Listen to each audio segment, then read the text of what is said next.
Hey, welcome to a new episode of Skin in the Game. This is your host, John Cimperman, with my co-host, Tim O'Shei. Hey, everybody. Hey, John. I'm really looking forward to today's conversation. We are going to be talking everything arena, as far as arena expansions, renovations, or in this case, transformations.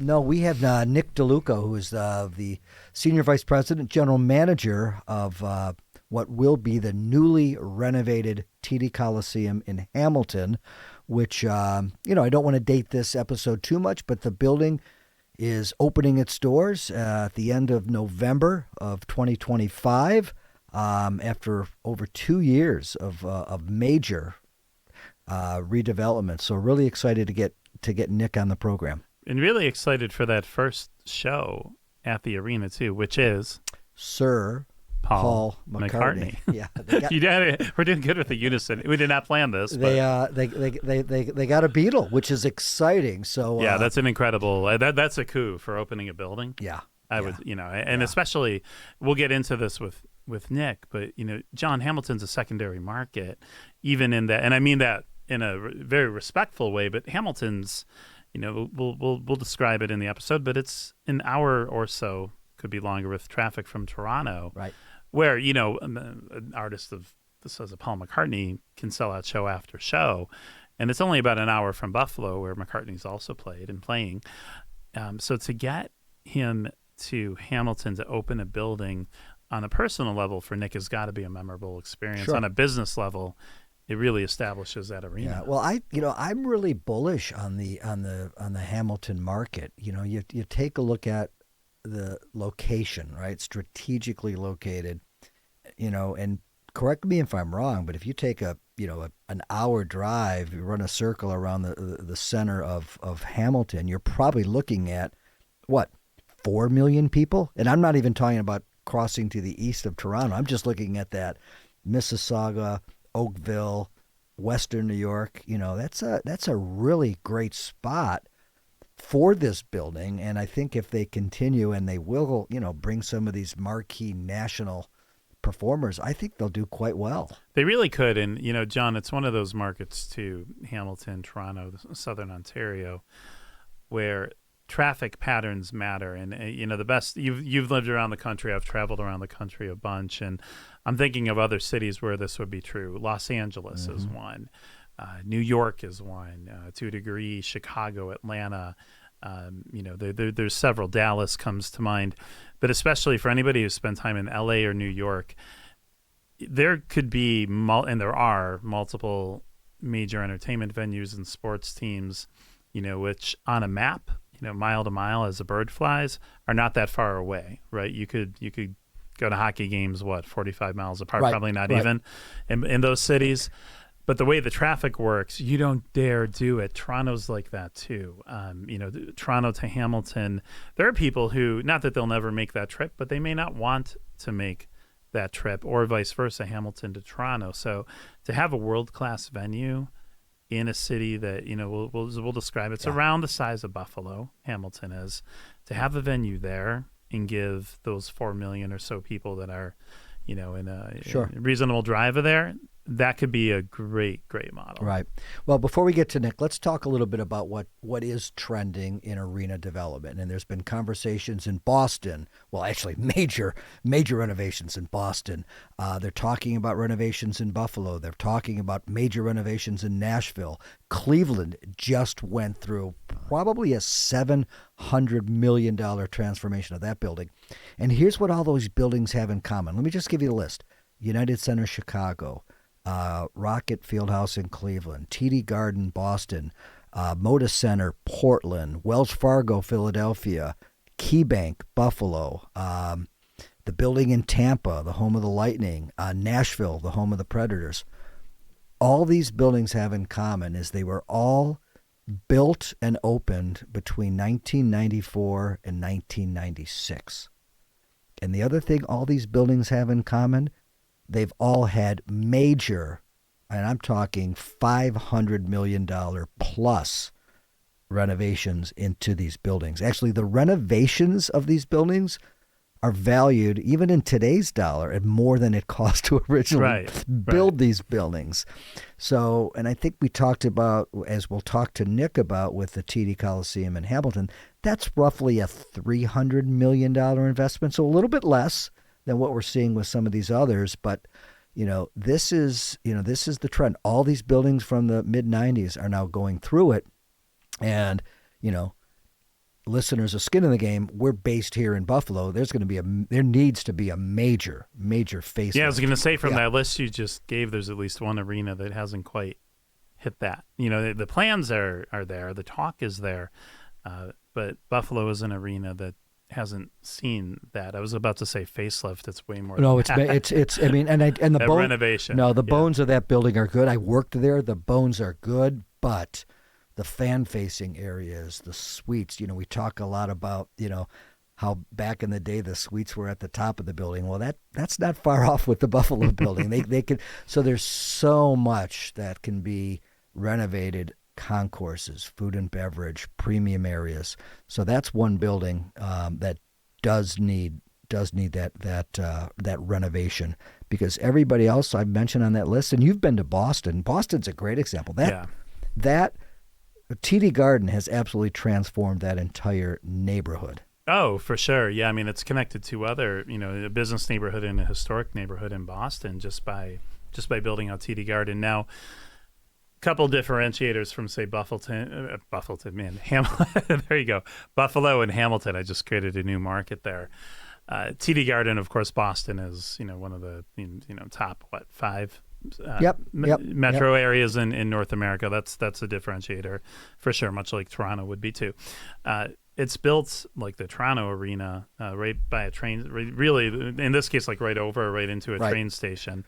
So you've got public transportation coming right into it. But what Delaware North did, the owners of the Bruins, with TD Garden in Boston, was not only renovate the arena, but build a whole mixed-use complex around it. They've got hotels, restaurants, apartment buildings, an office tower.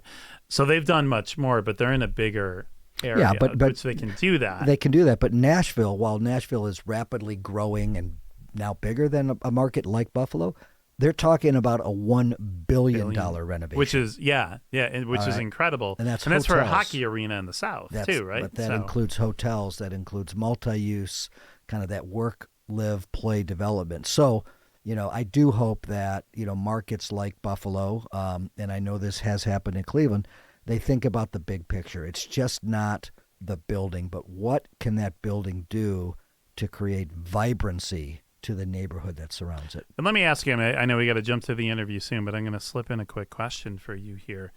So Nashville, huge entertainment city, right? Boston, just mega city. Right, so you can see the mixed use and office towers and hotels and things like that. A place like Cleveland, which is sizable and much bigger than Buffalo, what would mixed use to you? What would a good, effective mixed use look like in one of those major league markets?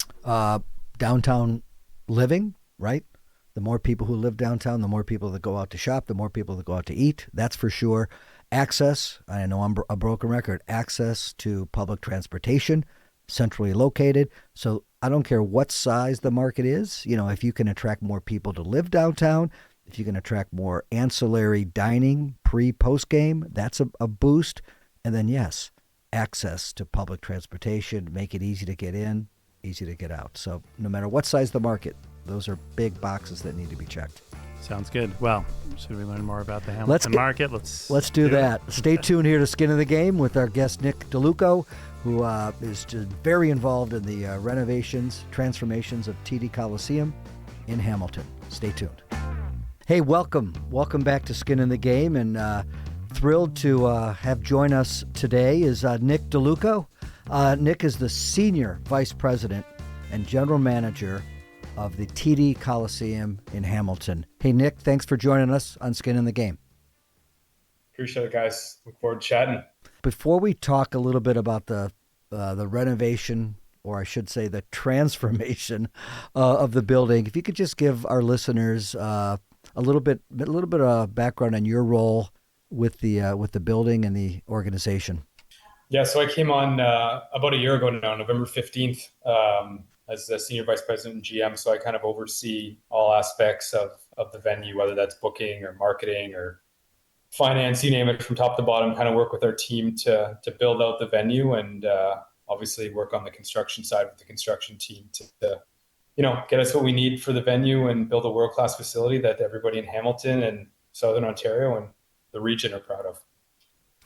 So, Nick, thanks for joining us. I'm going to ask you to give us the pitch on the building. We've talked a little bit before about some of the details, but you're there, you're living it, and you're about to open the doors. So, when fans from Southern Ontario or anywhere come to Hamilton, what are they going to see? $300 million reno. It's crazy what you can do when you're not starting from the bottom. So we were able to kind of tear it down to the studs, redo pretty much everything inside that venue, whether it's sound and lights, a full new rigging system, brand new performer areas, 5 dedicated performer spaces, new concourses, new seating, new premium areas. We say transformational, brand new, whatever you want to go with. Truly a world-class venue, and something that, again, everyone's proud of, and something that you need to kind of see to believe. If you've seen this building, which it's 40 years old now, what you saw before and what you see now are completely different, and it's truly world-class and probably one of the nicest in North America. So the original building was Copps Arena, correct? Copps Coliseum. Copps Coliseum. 19, I believe, research I did, it was originally built in 1985. The times have changed with arena amenities, arena development from 85 to 2025. That's for sure. Totally. I mean, I don't know when the last time you were at the building was, but that building, which houses 18,000 people, had one concourse. So everybody that was upstairs came down, everybody that was down came up, and you kind of milled on one spot. You went to the same washrooms, you went to the same food and beverage locations. The renovations, we've blown out an entire new concourse, so more ease of access to the building, security measures enhanced, more food and beverage options, more washrooms. It's all about quality and efficiency, and the guys did a great job in bringing that all together on the venue. Nick, I'm going to say this because I have to give John a reason to rip on me. You got me thinking, what is the last time I was at, Copps Coliseum at the time? It was, and I'm going to look at John for this, it was for a Hillary Duff concert. Wow. Wow. We know I'm a Taylor Swift fan. Now you got the real dirt. I'm excited. I didn't have my bingo card either, for the record. Yeah, let's before we'll talk Sir Paul and what's coming up at the arena, but before we get there, Nick, give us a little bit of a history lesson of how this renovation came about. Obviously, we'll lay out a couple obvious things here. You take it from there. So the arena is about 40 years old. So obviously, in that life cycle, there comes a point where you got to make improvements. But you guys, it sounds like you almost, you could have built a new arena, right? You really, really transformed this place, and it's, stuck on this word transformation. So that's more than a renovation. What's the story behind it? It is.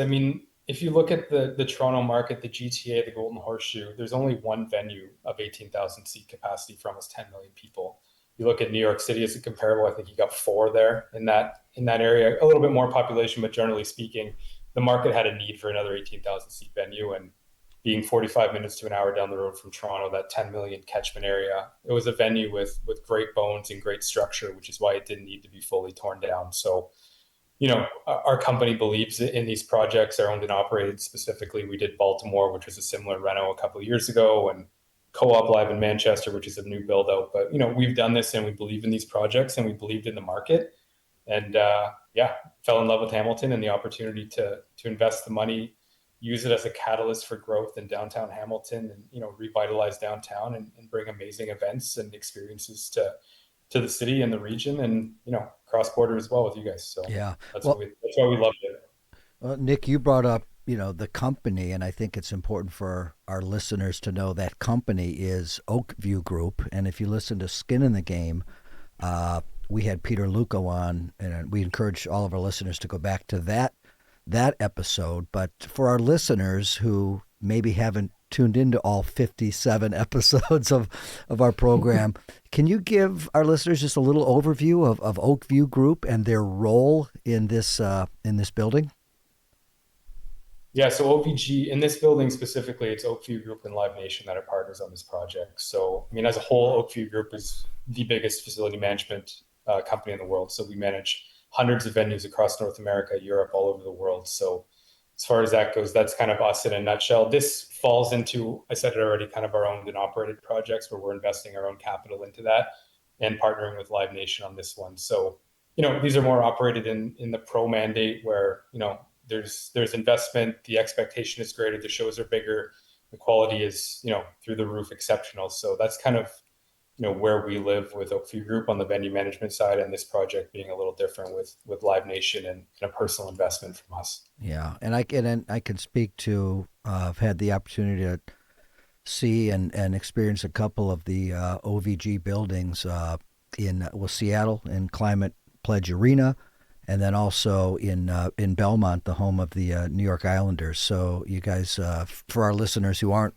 familiar with OVG, you've probably been in an OVG building at one point or another. So it's great that expertise combined with your expertise is kind of combining for the Hamilton market. Yeah, for sure. I mean, the people we work with in this company and the experience that they have, you mentioned Peter, obviously he's been around forever and is a huge part of the company. Just the experience and the knowledge and the understanding of venues and how they operate and, how to bring great events and great experiences to people is key to the success, for sure. Well, and then you brought up Live Nation, and I think that's a great segue because what kind of a lot of the homework I've been doing on the TD Coliseum is, and correct me if I'm wrong, but it's really a kind of a music first, or at least music concerts were a priority in this building. So if you could, first of all, am I correct in that research, and also just give us an idea of why music was so important? Yeah, I mean, there's definitely a concert focus on it. All of our venues, we care intimately about the artist and the experience and how the sound and feel is for the artist. So, we really focused on our back of house areas. Typically, when you go into arenas, whether it's Buffalo or Toronto, or teams with, sport tenants, artists come in and you throw up some pipe and drape and they work out of a hockey locker room. I mean, our goal was to give them a tailored experience where they have their own private lounges, they have separate spaces, their own high-end showers and washrooms, and just kind of dedicate and give them a different level than they would see in any other venue. I mean, as much as, we tried to just change the game that way. So when they see you on a tour, you're at 40 dates and you see the same thing 39 different times, you want to be different. And it's the back of house spaces, it's the rigging system, it's the new sound and lights, it's the acoustics, it's all that experience that we value so much in these venues, and we truly care about music, which is a lot different than venues that are typically sporting first. Let me dig into that a little bit more too. So obviously it's nice for the artist, and then, along with sports, I've written a lot about music, spent a lot of time with musical artists. And, I know firsthand, and John, you've spent a lot of time in the music industry, and you know firsthand how much artists appreciate that type of treatment and a great venue. Nick, talk about the competitive advantage that I'm assuming that gives you in terms of drawing in more artists. How does it help in that way, just from a business standpoint? Yeah, it's a differentiator when you prioritize that experience, and when artists know that you care about, them coming into your venue and you giving them a different experience, one that's better than anything else they see on a tour or any other venue they see. They remember that. And it's, as much as it's a big industry, it's a small industry. There's agents and managers that, manage a lot of the same people, and word of mouth travels fast. So, having somebody that cares to that level and that degree and puts that much resources into creating a great experience for them, it goes a long way. And, hopefully it goes a long way in developing relationships and bringing shows and content to the venue and to the market. I want to talk to you a little bit about the target market, where you expect to draw your consumers from, where who's going to be filling the seats. I'll position it this way and ask you to go deeper. For listeners who aren't familiar, Hamilton is a city that's roughly the size of Buffalo. That's about an hour from Buffalo, and this next part is very traffic dependent. About an hour from Toronto. John, would you say that? or that really, or yeah, 3 hours, or 4? Yeah, yeah, Give or yeah, take. yeah. Give or take. So I mean, draw a circle. From with Hamilton in the middle, and you've got millions of people on. Yeah. And you can draw from both sides of the border for sure. So that's a little geography lesson for the audience out there that maybe doesn't know Hamilton. Take it from there, Nick. Who are you trying to draw in, and how does the market you're drawing from intersect with the GTA, the Greater Toronto Area? Yeah, I mean, like you said, we're taking that cold Golden Horseshoe, whether that's Toronto to the west, Burlington, Oakville, Kitchener, Waterloo, Hamilton, Stony Creek to the east. Like that whole Golden Horseshoe is the target market, and like I said, it's sort of 10 million people in total, that catchment area. So we've put shows on sale, whether it was Bocelli or McCartney or Nine Inch Nails, and people are buying. And like you said, traffic is a consideration too. A lot of the times, if you live west of the city in Toronto, you don't want to go back downtown. So you can go the opposite way of traffic, come to Hamilton in 35 minutes, get in out of the building. Traffic is less of a concern, and you're back home, at 11 or 11:30, where that might be 12:30, 1 o'clock, depending on what it looks like. So, 10 million people from the shows we put on sale. We're catching a lot of that, again, Golden Horseshoe, whether it's Buffalo all the way around to Toronto. We've seen good purchasing power in that area. And, that's the goal, is to fill that need that was there. And we think that, Toronto's Toronto. When you come to Canada, you want to play Toronto, artists want to play that. But with 2 professional teams, NHL and NBA, weekends being a premium in that venue, sometimes artists can play 3 or 4 shows. Maybe they can only fit 1 or 2 or 3 in Toronto. I'll take that 4 show all day. And we can do that. We can play Toronto, we can play Hamilton, and we can sell tickets in both markets. So we truly believe that. And again, we truly believe that when the artist comes to Hamilton and sees the building and what we can offer them, that it's a game changer. And hopefully for tours down the road, they remember that and want to come back here.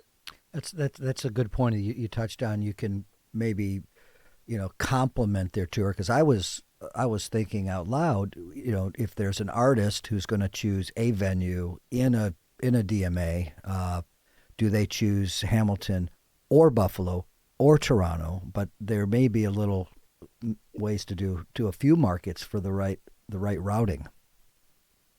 For sure. I mean, there's options for sure. We, like I said, firmly believe that this market is beyond big enough to sustain 2, 3, or 4 shows, especially major artists. Like, people will travel. We've seen it already. And if there's times where we have to be competitive and, you're going head to head for a show and it's got to be a deal, like, we'll play that game. But at the end of the day, I can be complimentary too and take 2 of 3 or 1 of 3 or 1 of 2 and, sell them all out, and everyone's happy at the end of the day. Right. Well, let's dive a little bit into the building. We've talked about kind of the music focus and the back of the house for the musicians. What about the fan experience? Can you talk a little bit about, you mentioned some of the premium areas and what fans can expect from an experience? Yeah, I mean, again, transformational, transform, whatever you want to go with. 40 years old, you're going to walk in that building probably the same gate you've walked in for 40 years, but the experience after that is going to be completely different. So, last time we were in there, we were wanting for security. Now you have open gate security system where you keep everything in your pockets. You walk through. If you get flagged, you get pulled over. If not, up you go. So goal is to put almost 9,000 people through those gates in less than an hour on that system, which is completely different than anything we've seen in the past. Getting up to the concourse, enhanced food and beverage options, the hands-free grab-and-go stations where you just walk in, prepay, and you're out. We have a great partner in Maddie Matheson, who's also got a restaurant in the venue called the Iron Cow, which we're thrilled about. So we have some Maddie's Patties and some other local Hamilton touches in there.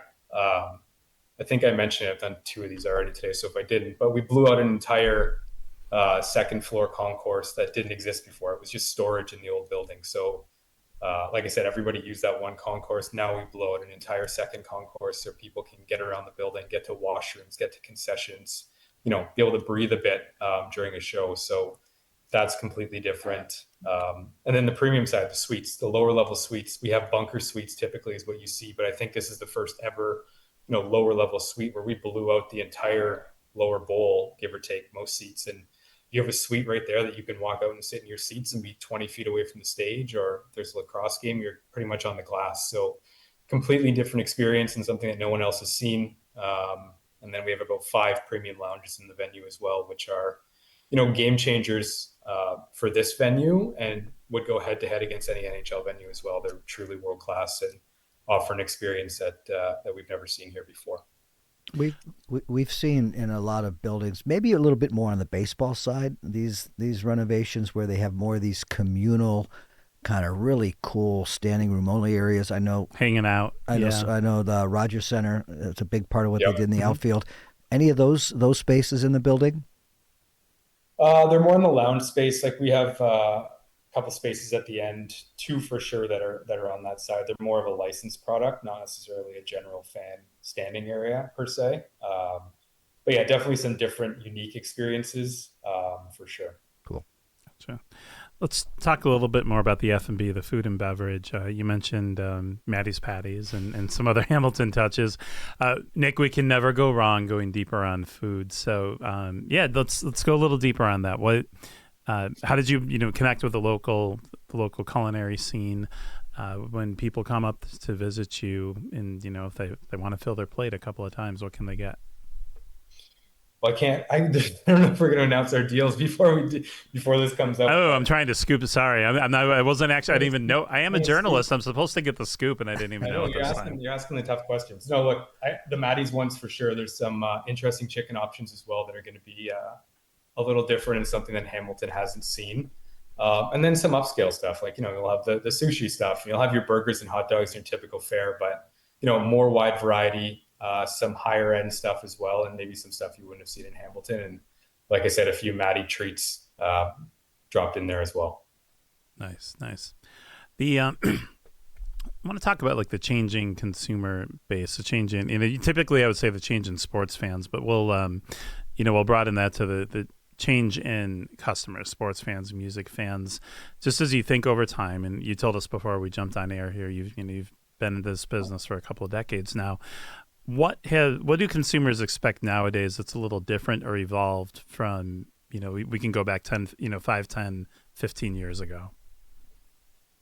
I think it's more of an experience now. I mean, before I was just coming for the event, and, this speaks more to the sporting side too, which I've dealt with a lot. But, you want to come in and you want to have a variety of whether it's food options or lounge spaces or different experiences, merch areas.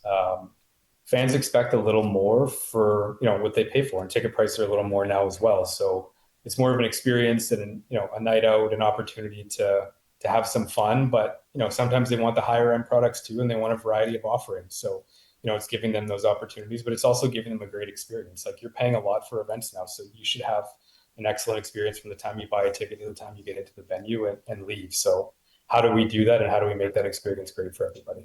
That's great.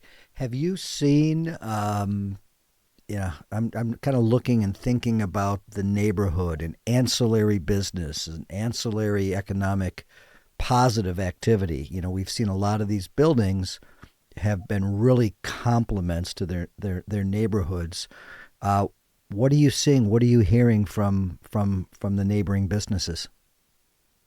Everyone's excited. I mean, realistically, there's been a lot of talk over the last decade or so of Hamilton, redoing this venue, and it kind of had to come to fruition. So, I think there's a bit of skepticism, but the reality is it's happening. $300 million are being poured into this building. Oakview Group as a company believes in Hamilton. We believe this is a catalyst for growth for downtown, and we're excited and we believe in the market. So the goal is to build the arena, obviously grow hotels, bars, restaurants, bring people downtown that, make those worthwhile ventures. And everyone's excited about that being the case. I'm going to circle back to a point we were talking about before. It's just been kind of bouncing in the back of my head. So let me throw it out there. In terms of recruiting artists to come play, in Hamilton, do you feel like you have to compete with Toronto or Buffalo, or is it a fairly clear, I don't want to say easy, but is it a fairly clear pitch that, hey, if you only got those, to paraphrase you, Nick, if you only got those 3 nights in Toronto, come to Hamilton and, as you're talking to other people, like, look at this Golden Horseshoe that you referred to, you can draw a lot more. Do you, how much selling or convincing or persuasion is involved in that? I think it's an education process. I mean, I think people always knew Hamilton existed and we had this 18,000 seat venue, but over the last year, we have a great booking team, and we've had hundreds of meetings with agents and managers just to kind of, it gives us an opportunity to talk about Hamilton. It gives us an opportunity to show them pictures and talk through the market. And, it's a re-education, and, they have to believe in us. And with Oakview Group and what we've done in the past, we have that, we have that belief in that system of what we do. So just educating, and then, trusting us that we're going to put the product out there. And then at the end of the day, we need to sell tickets. Right. And I think that is, and Nick, correct me if I'm wrong, but I think that's kind of the beauty of being part of this, Oakview Group network of buildings, as well as the partnership with Live Nation, is, you have a little bit more clout with these promoters, and with great buildings you're already a part of, you've got that track record. Yeah, 100%. I mean, the OVG Live Nation partnership is a great one. Obviously, Live Nation being the provider and the best content provider in the world, is a great partner in any project. And, they're excited about it too. And they believe in Hamilton and the market. And, as a partner financially as well, they're excited and want to drive content and believe in what we're doing here. Nick, talk to us a little bit about how sustainability has been part of the design, and it sounds like something you've kept in mind from the very start of this project. Yeah, I mean, it's a priority for most Oakview Group owned and operated projects as well. I mean, the biggest one for us that I always reference is just the fact that we didn't build a new building. We refurbished an old one. I mean, the footprint, the carbon footprint tied to that in itself is huge. But then it's the lighting, it's the water system. Like, the building's 40 years old. So all these upgrades that we put into, manage electricity, water flow, all of that stuff is all tied into this project holistically. But yeah, the biggest one is the reno as a whole. I'm going to switch gears here. I'm going to get into one of my favorite topics. We're going to do a little sports careers. Okay. Here, John. Okay. So, Nick, I'm just thinking of pulling back from the arena for a moment and just looking at, your title, your job, your career. So Senior Vice President, General Manager, TD Coliseum. Right now, I mean, I think it's very clear to anybody listening, you've been a really busy guy in your team. You've been leading a busy team of people for quite some time now. Once the building gets open, and we'll get more into what that looks like, but once it's open, and once you've got a sense that, okay, hey, things are going smoothly, what's next? What's next for? And I don't mean like where are you going to work next. I mean day to day. What do you focus on? What does that job look like once you've got it open and running smoothly? Well, I mean, getting any building open and running smoothly is, the first year is always up and down and trying to figure out the venue and what that looks like. But the goal is always to, and always will be, to drive more content and events to Hamilton and to the venue. So working with our booking team, doing unique events that maybe we haven't seen, like we haven't seen a UFC here. Maybe it's a WWE event, or maybe it's something different that you're out pounding the pavement with your booking team trying to find. But the goal at the end of the day is to, on top of developing great people, is to drive events and drive revenue to the venue. And not to ask you to scoop something you can't. So always feel free to scoop for us. I don't have a UFC or WWE pay-per-view, I swear. Oh, okay, let's see. There goes that. No, so are there types of events that you see opportunity to bring to Hamilton that you can talk about, like types of, just types of events or entertainment, sports, music, otherwise entertainment events that you see happening at other, around the country, around either country, both countries in North America, but hasn't quite hit the Hamilton market yet? Well, the two I just mentioned are good ones to go after right away. Yeah. WNBA is a big one right now. Yeah. Obviously, popularity is high. Great fan base. That's always something we can look at and have discussions. Basketball as a whole, like even whether that's NCAA exhibition games or things that haven't really touched Canada in a lot of ways, I think we could do some unique stuff with that. Women's hockey as well. PWHL is a great product. As much as, concert focused and et cetera, we can still put ice in and we can still run a great arena. So those are opportunities. World Junior Hockey Championships is another opportunity that, hasn't been here in a while. There's a lot, especially on the sporting side. Junos, the Junos is a big one for us, the award show. So we're getting them here in March, which will be great to showcase the venue to the whole country, which is a big one. And obviously we can't do that every year, but it's a great way to highlight the venue in its opening here as well. But yeah, there's tons of stuff, especially on the sporting side, and definitely some some live events and award shows. CCMAs could be another one that makes a lot of sense for us. Well, Nick, we pitch a lot of ideas here on Skin in the Game, and most of our listeners know, we record and produce this show in Buffalo, New York.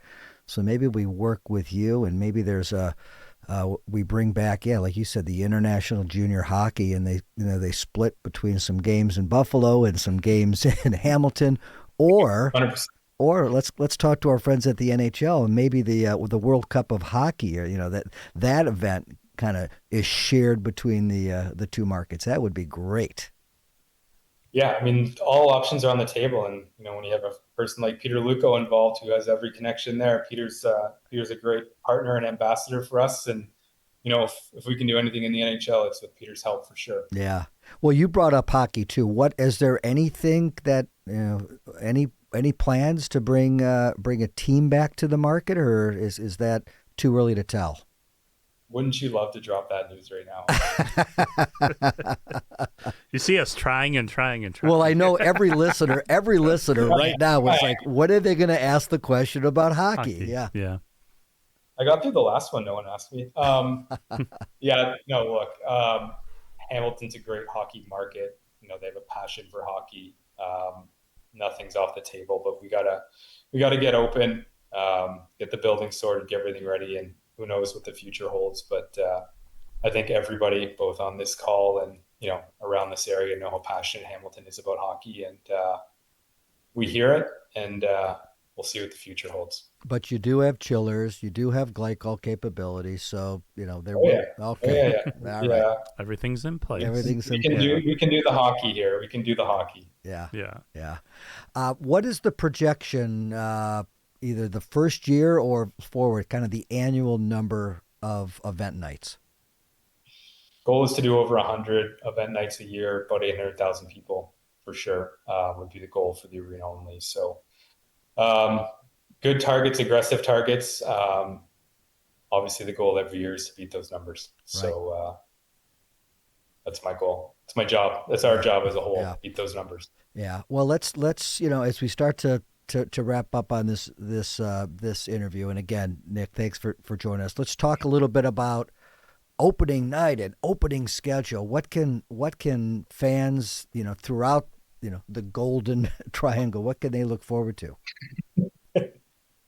I hope they can look forward to coming to a world-class facility. Again, I've said this a million times, but I don't think anyone that's ever seen this venue in the last 40 years will recognize it when they come in. So I think you're going to see an absolute world-class legend in Paul McCartney, which is, having Paul open your venue alone is second to none. But getting to come in and see that transformation is going to be something that I think everybody is talking about after the first show. And, as being a small piece of getting this done, it's an honor to be able to do that and to showcase this venue to everybody.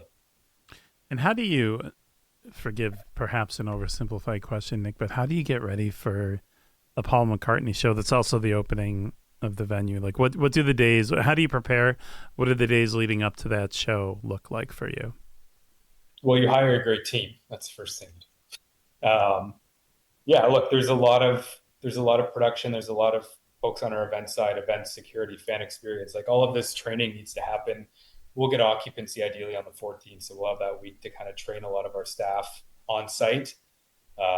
Get food and beverage rolling. There's 300 or 400 staff that got to work that too. So, there's a lot that goes into it on top of the construction being done and complete and ready. But yeah, it's a great team. Everybody kind of knows the task and knows the assignment, and they're excited. Nothing's going to get in the way of getting Paul in here and giving him a great night and a great experience in Hamilton.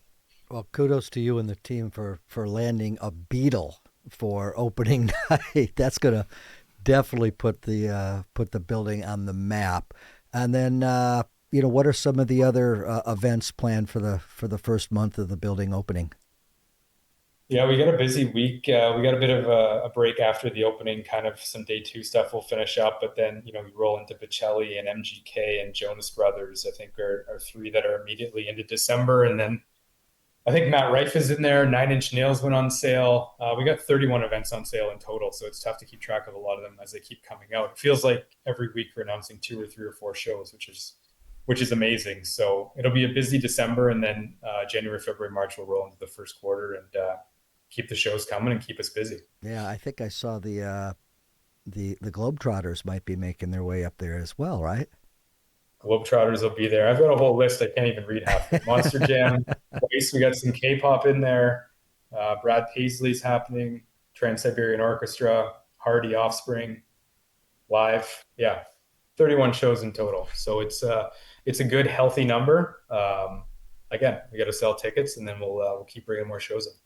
Yeah, well, hopefully our conversation here will remind our listeners that there's a state-of-the-art building that's just down the road. So encourage them to visit you and visit Hamilton. It's really a great market, and I think it can make a nice couple of days for a visit. And a nice sports market too. I'm gonna throw this out there too. And I mentioned this before, Nick. You jumped on air with us. I've been to Hamilton a few times recently for some Tie-Cat games in the CFL, Canadian Football League. What an incredible sports market. We spent a lot of time talking about music, which is fantastic, and I'm so excited to come see you guys for a concert. But and on top of that and around that, what an incredible sports market. So whether you can get in hockey or any of the many sports options, I know that you're going to have right there in Hamilton alone, you're going to have a rabid fan base that's ready for that. Very much. Hamilton fans are passionate in all ways, whether that's music or sports or anything for the locals. So put things here. Let's be successful with it, and let's keep growing that. And now that we have an amazing facility, it only helps our cause. Very good. Well, Nick, we appreciate you joining us here on Skin in the Game. Appreciate it, guys. Look forward to getting you up to Hamilton soon, and you can check out the new venue. Yeah, well, Nick, best of luck to you and the team. Please tell Sir Paul McCartney that the host of Skin in the Game said hello. I will absolutely do that for you guys. He's waiting to come play tambourine up on the stage there, too, if you can pull that one off. Hey, Nick, thanks again, and appreciate the time. I know you're super busy, and best of luck to you and the entire team on the grand reopening of the TD Coliseum in Hamilton. Thanks, guys. Appreciate it. Thanks, Nick. Well, that was a great conversation. Tim and I will be right back after this. Hey, welcome back to Skin in the Game. And again, thanks to Nic DeLuco from what I would say would be the transformational TD Coliseum in Hamilton. Nick's a very busy guy right now. They're opening up the building, and thrilled that he could give us some time. So again, thanks, Nick. And Tim, great enlightening conversation. Yeah, I like the use of that word transformation. And then, when we started talking about sustainability, building I'm going to let me actually say this a little bit differently. Renovating or transforming the existing building versus building a new one, sometimes it's easy to forget. That might be one of the most sustainable things you can possibly do, right? Don't clear out more land, use the structure that you have. So we'll start with that about what an interesting and hopefully great project this is. Yeah. And it builds from there. Well, what's interesting is, as we talked about earlier in the program, there was this huge trend. All these buildings were built in the mid-90s, right? This big trend in the cities. This building was actually pre that I would say that boom with in '85. So I've got to believe, and I've never been to Copps Coliseum pre-renovation, but I've got to believe, knowing the buildings I've been in from that era, whether it's the LA Forum, Philadelphia Spectrum, or as you know, with my Cleveland roots, the Richfield Coliseum, those buildings were one concourse. Everybody was crammed into the, one concourse. You go up, you go down. Much different than what you see with these buildings today. Well, those type of buildings, and I was in the Richfield Coliseum, and I was in Copps Coliseum, and yes, Copps Coliseum was for Hillary Duff, although I remember there being so many wrestling matches there that it wasn't even WWE yet, it was WWF. Richfield Coliseum, same thing. Wait, who did you see at the Richfield Coliseum? Hulk Hogan. Wow. WWF. Okay. Yeah. So an interesting thing about those buildings was how close you could get to the performers. And we don't know yet if that's going to be true in the TD Coliseum. But those older buildings, yeah, because it's one big concourse, it's one big everything. Right. Yeah, you're too close to the people you're sitting around. You were close-ish to the performers, depending where you were positioned. These modern buildings, the ones we're talking about now, are really driven, as Nick was saying, by fan experience. Right. Those older buildings, circa 1980s-ish buildings, were really there for one reason. We will provide you a concourse with seats and you can come watch cricket, hockey, wrestling, whatever. Here's the funny thing. If you think back, and we're dating ourselves, but if any of our listeners are of a certain age where they were in buildings in the 70s and the 80s, if you remember, the luxury suites were the afterthought. They were at the top. They were at the top of the building. So think about it. The people who were paying the most were the farthest from the court in those old buildings. Oh, the nosebleed. Yeah, I mean, the suites and the nosebleed seats were one and the same. Right. I mean, at that point, and we were getting very nostalgic here. And apologies to anybody who's like, maybe talk about 2025. We'll get right there. Stick with us. Yeah, I mean, back then, and I wasn't in them back then, but I mean, those suites were essentially a place where if you just wanted to be able to stand, maybe use your own bathroom, probably not back then. Yeah. That's really what they were. It was just the equivalent of not having to cram into a tight row. Right. Well, things have changed. Fast forward. Think about the arena in Toronto, or now as Nick talked about, the new building or the renovated building in Hamilton. The trend now is these bunker suites, right? So in some cases, they're actually below the floor, but you are literally sitting on the court. So the entire trend, which started with these suites basically in the last row, now they've moved down to that floor level of the building. The suites are going where I think they were probably always intended to go.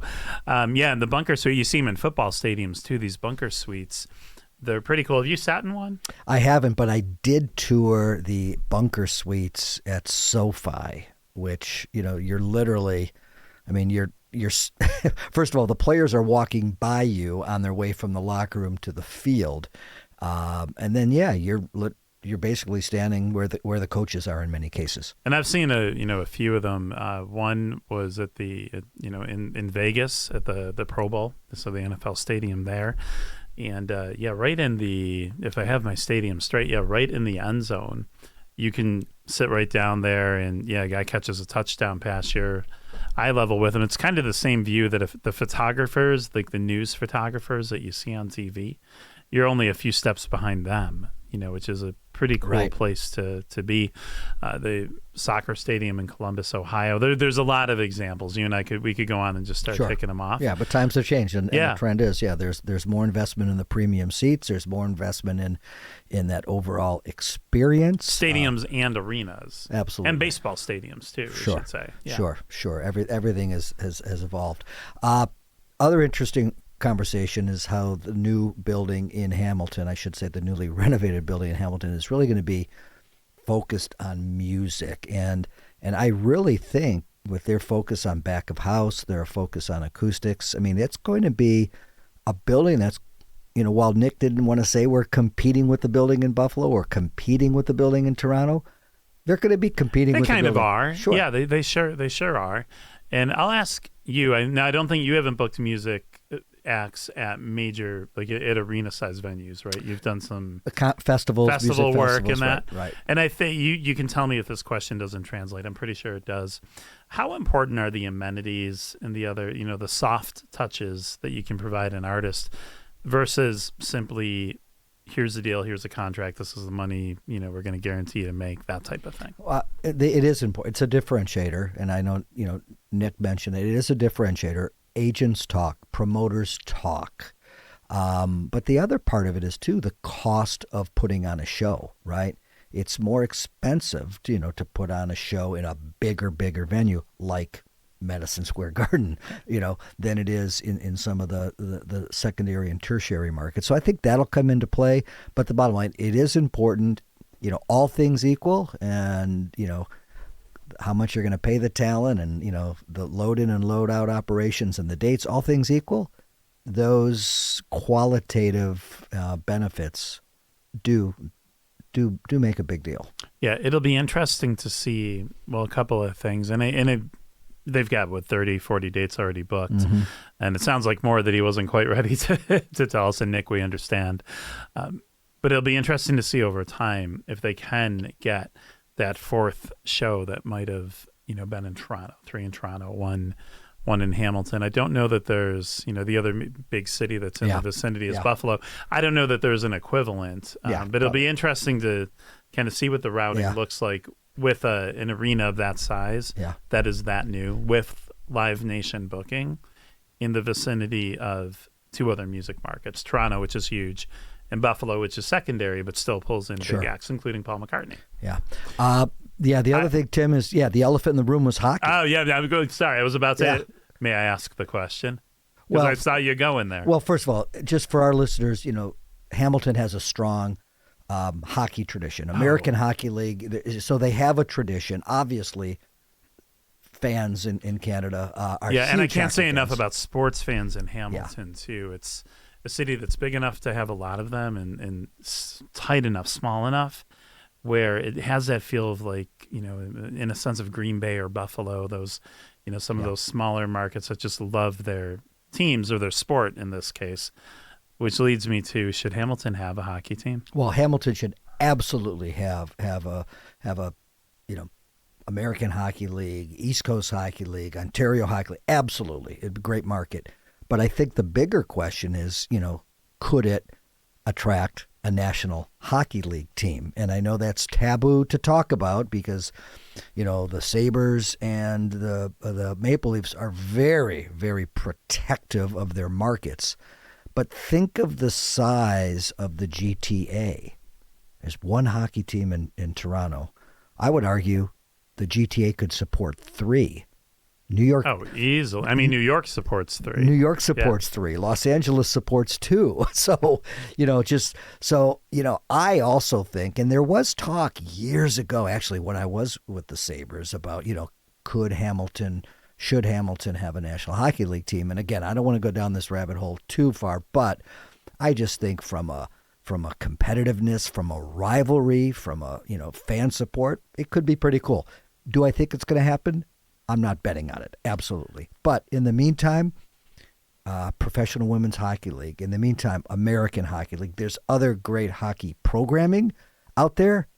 But wouldn't it be cool if they had an NHL team? I would. Well, yes, and I'm going to come right back to it. I'd love to see a PWHL team, their Professional Women's Hockey League team there. You and I know from previous interviews on Skin in the Game, the PWHL is generally looking for arenas that have 7, 8, 9, 10,000. Yep. This is 2-3 times that, but think about the market. Toronto has a PWHL team, which is very successful, right? But plays in an arena that seats less than 10,000. There could be a real market for that league in Hamilton, and in that market, in that hockey market, you can draw from the GTA, you can draw from the rest of Southern Ontario, and I absolutely think you could draw from Buffalo, and I think in a really meaningful way.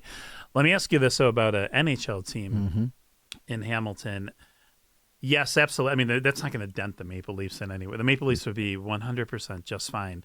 What about the Sabres?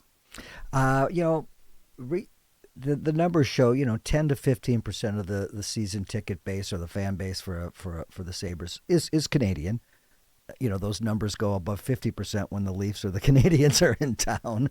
I would look at it more as all kind of lifting all boats, right? More rivalry, more competition, more growth of the sport. So I think it would compete with them.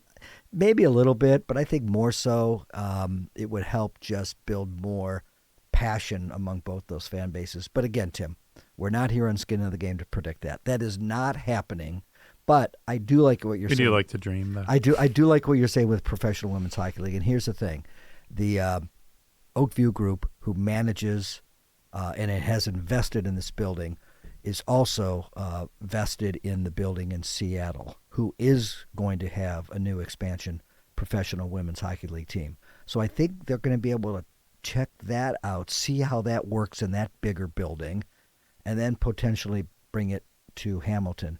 And from what I understand, the Toronto team, women's team, does very well. So there's a natural rivalry as well. So I would think that happens before we see National Hockey League. And I hope it Hamilton. does. I really hope it does. I mean, just my opinion. I hope it does happen. Yeah. That would be fantastic for the sport, the league and the sport. Right. Like the sport of hockey, and for kids, young boys and young girls who are playing hockey. So absolutely, I hope it happens. You've opened some buildings in your life, John, and so I have a two-parter for you here. I'll throw them both to you at the same time. How big a deal is it for the TD Coliseum to be opening with Paul McCartney? And as you're thinking about that, take us back to who are some of your big opening acts in your buildings? Well, the fact that they got Paul McCartney for an opening is great. You only have one opening night, and that is historic. So that's awesome for them. I remember when we were opening the building in Cleveland, it was Eric Clapton on night 1, and it was Billy Joel on night 2, and Sir Elton John on night 3. So we packed in some big trio of legends. Yeah. So no, kudos to them. It's going to be a great historic night for the Hamilton building, the TD Coliseum. So really excited for them and excited for this whole region to experience that building. And with that, we want to thank Nic DeLuco from the TD Coliseum for joining us here on Skin in the Game, and also thank you for listening. See you next week, everybody.